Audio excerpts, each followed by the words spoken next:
আমি দুইটা টুর্নামেন্টে গিয়েছিলাম, একটি হচ্ছে টাঙ্গাইলে আর একটি হচ্ছে ঝিনাইদহে। তো দুই জায়গাতেই দেখেছি যে আমাদের বর্তমান ন্যাশনাল টিমের কারেন্ট প্লেয়াররা সেখানে অংশগ্রহণ করছে। আমার কোশ্চেনটা হচ্ছে সেই প্লেয়ারদের কাছে, এবং আমি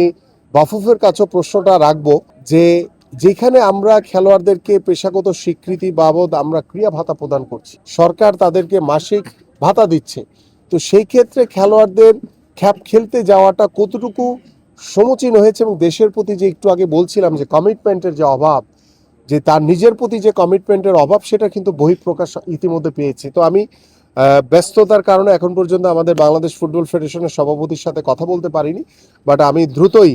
তার সাথে হয়তো বা 2-1 দিনের ভিতরে কথা বলে যে যেই খেলোয়াড়রা বিভিন্ন জায়গায় গিয়ে তারা খ্যাপ খেলেছে সেই বিষয়টি তারা নজরে এনে তাদেরকে সতর্ক করা, আমরা প্রথম অবস্থায় সতর্ক করতে চাই, তারপর আমরা হয়তো বা ব্যবস্থা নেওয়ার চিন্তা করব। ভবিষ্যতে যদি কোনো ন্যাশনাল প্লেয়ার এই ধরনের কোনো খ্যাপ খেলতে গিয়ে যদি কোনো ইনজুরিতে পড়ে, এটা দায় দায়িত্ব তাকেই বহন করতে হবে।